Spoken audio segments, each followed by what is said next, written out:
there's something deeply wrong about the phrase, home is where the heart is. Because for some of us, home wasn't warmth, it wasn't safety. It wasn't the place you ran to when the world got hard. Home was the place you learned to be afraid, the place you learned to walk quietly, speak carefully, and disappear when necessary. The place where love and violence lived in the same room, sometimes in the same breath. Home was supposed to protect you. Instead, it was the first place that taught you the world is dangerous, that people hurt you, that you're never really safe. And here's the part that fucks with you the most. You can't just leave childhood behind and move on, because home isn't a place you live in, it's the foundation everything else is built on. And when that foundation is cracked, everything you build on top of it is unstable. You didn't just grow up in a broken home, you became the broken home, and now, decades later, you're still carrying it.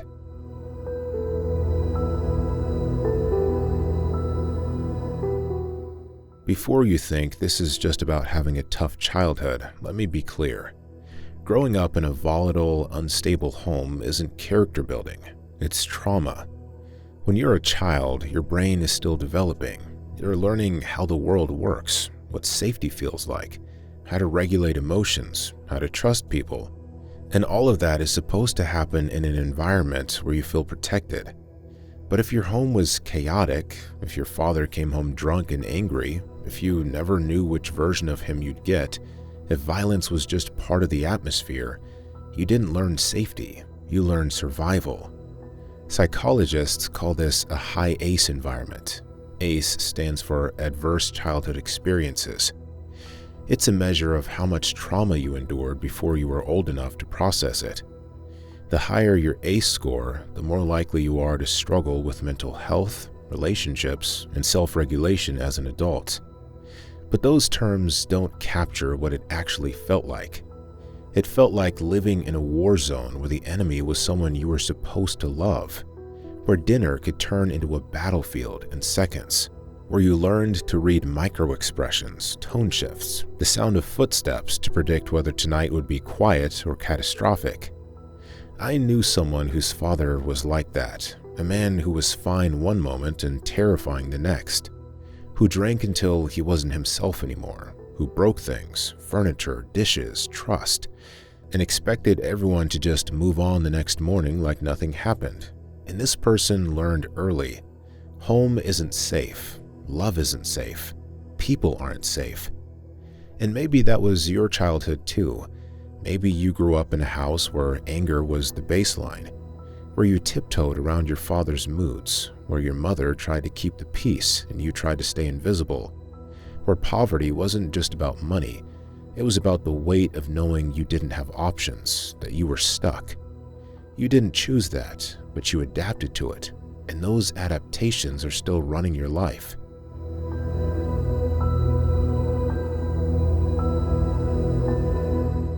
Here's what happens when home is unstable.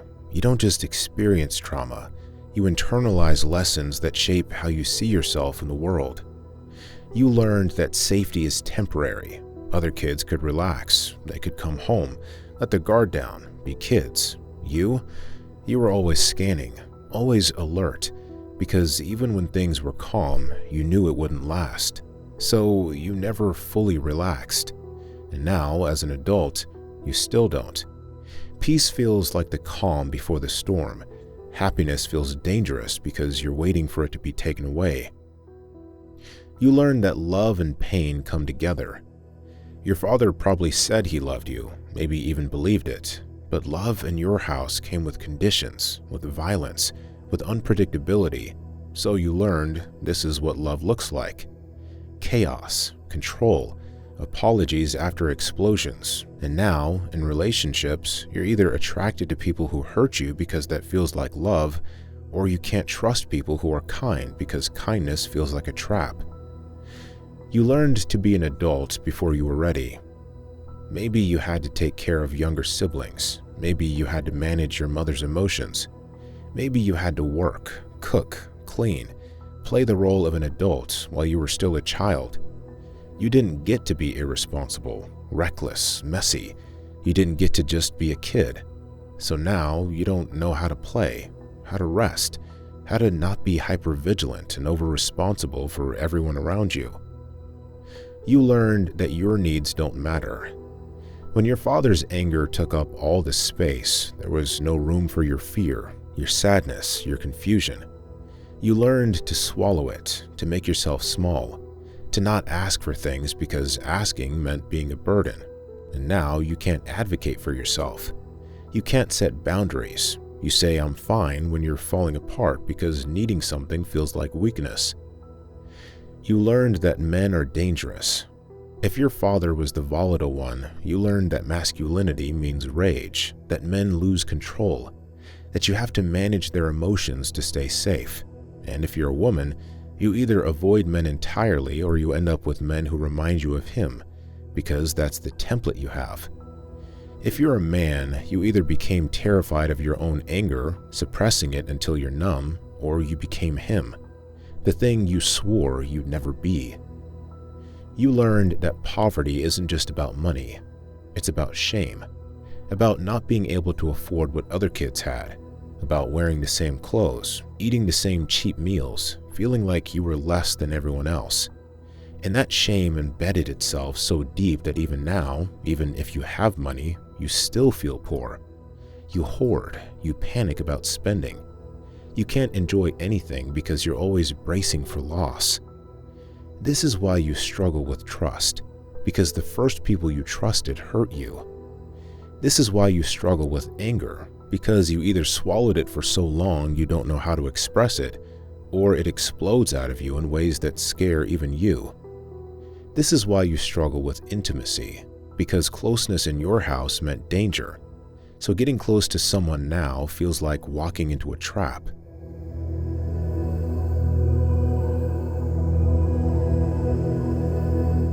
When you grow up in a home like that, you don't just develop one survival strategy.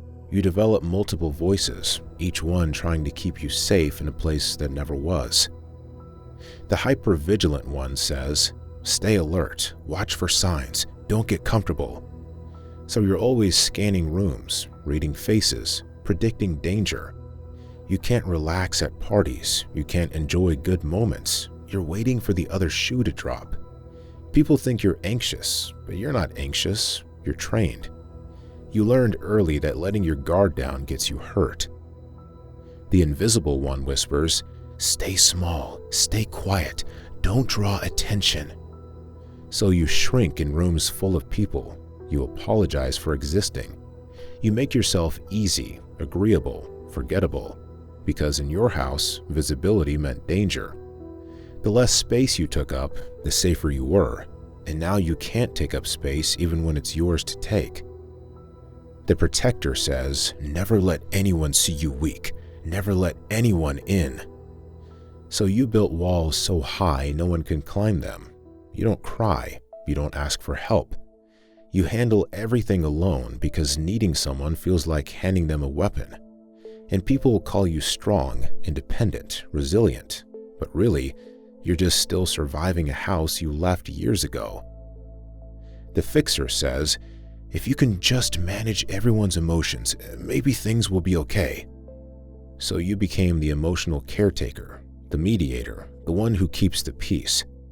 You learned that if you could just read the room right, say the right thing, diffuse the tension, you could prevent the explosion.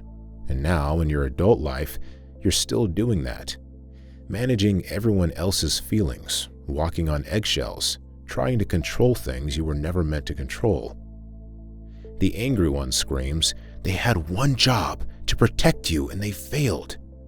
So you're angry at your father for being a monster, at your mother for not leaving, at yourself for still caring, at the universe for giving you a childhood that wasn't supposed to be yours. And that anger sits in your chest like a clenched fist, and sometimes it comes out at the wrong people, in the wrong moments, because you never learned how to express it safely. And beneath all of them, there's the child, the one who just wanted to be a kid, who wanted to play outside instead of walking on eggshells, who wanted to be held without flinching, who wanted a father who was safe and a home that felt like home. But that child, You buried them, because the world you lived in had no space for softness.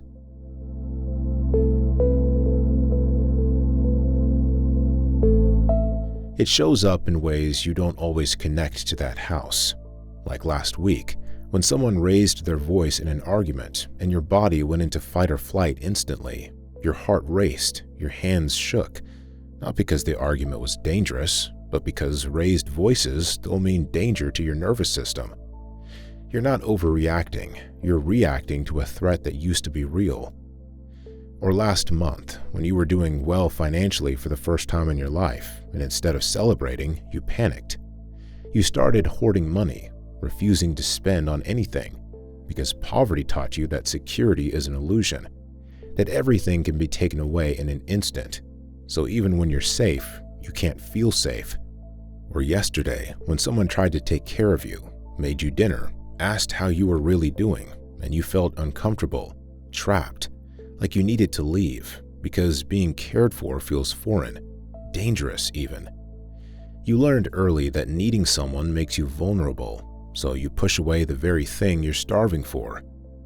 This is why you can't rest, because rest feels like dropping your guard, and dropping your guard in your house meant getting hurt.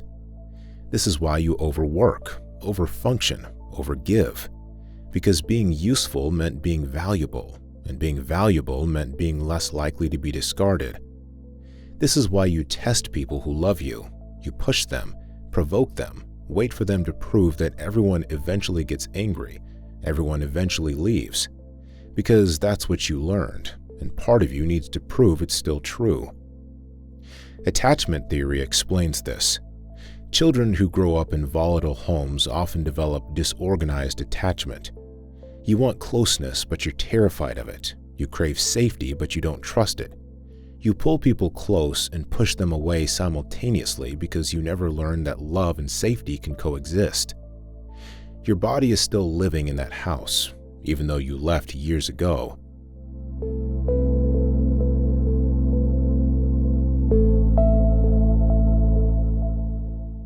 But here's what you need to understand, and this is crucial. That house didn't just break you, it also built you. I know that sounds like toxic positivity bullshit, but hear me out. You didn't just survive a volatile home. You survived a situation that breaks most people. You developed capacities that others never had to develop. You became hyper-aware, hyper-responsible, hyper-capable. You learned to manage chaos, to read people, to function under pressure that would paralyze someone who grew up with stability. And yes, those skills came at a cost. Yes, they hurt you. Yes, you shouldn't have had to develop them, but they're real and they're powerful. You are more resilient than people who had easier childhoods, because you learned early that you can survive the unsurvivable. While others fall apart when life gets hard, you just handle it, not because you're stronger, because you've already lived through worse. You're more empathetic to people who are suffering, because you know what it's like to live in a war zone and pretend everything's fine. So when someone says, "I'm fine," but you can tell they're not, you see them. You show up. You don't judge, because you've been there. You're more independent than most people, because you learned young that rescue isn't coming, that you have to save yourself.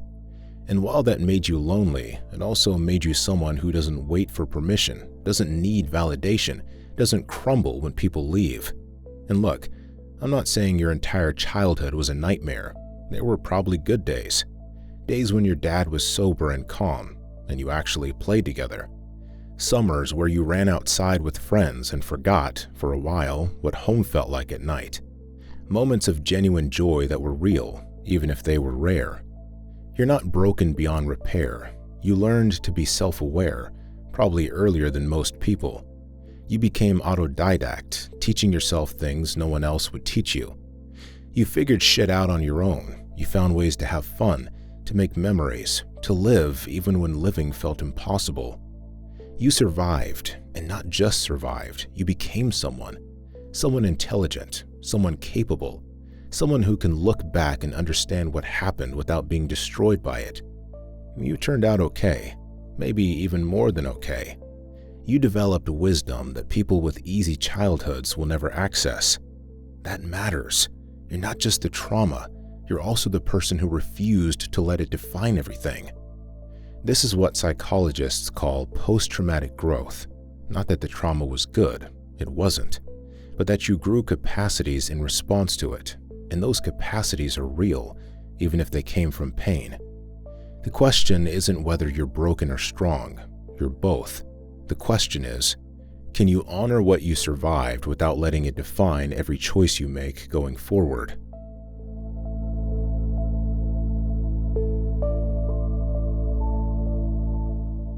Here's the hardest part, and I need you to really hear this.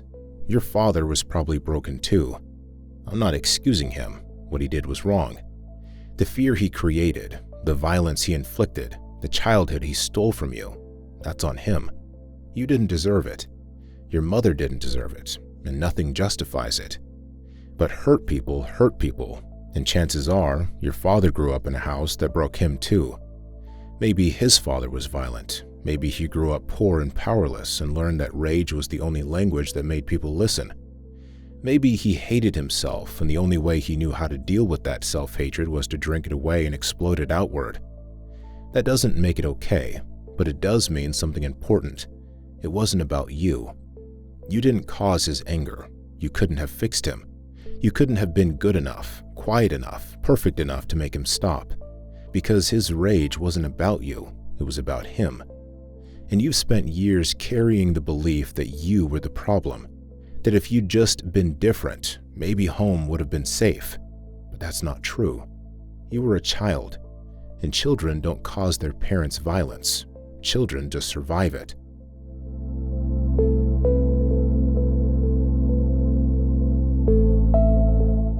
You'll always be the kid who grew up in that house. That's part of your story. It shaped you in ways you can't undo. But you're not trapped there anymore. You can leave, not just physically, emotionally. You can stop living like you're still in danger. You can stop testing people to prove they'll hurt you. You can stop making yourself small to stay safe. You're allowed to take up space, to have needs, to rest without guilt, to trust that not everyone is your father, that not every home is a battlefield.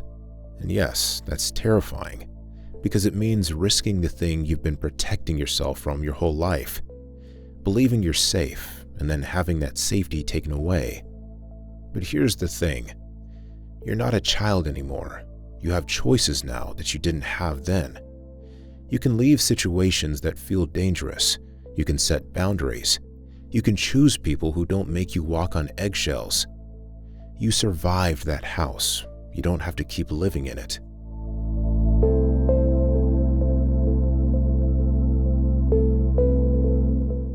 Imagine this. You're standing in front of the house you grew up in, the one that broke you, the one you've been carrying in your chest for years, and you realize you've been treating every space like it's that house, every relationship like it might explode, every moment of peace like it's temporary. But this isn't that house, and these aren't those people, and you're not that scared kid anymore. You can walk through the door, not back into the house, but out of it. Finally, completely. And on the other side, a life where you're not constantly braced for impact, where you can relax without waiting for disaster, where you can be loved without flinching. It won't be easy. The wiring runs deep, but it's possible. You don't have to keep living in a house that doesn't exist anymore. What's a bitter memory from your childhood that still echoes in you? Or maybe you still haven't let go. Just a word, a phrase, whatever feels real. Drop it below. I'll read it.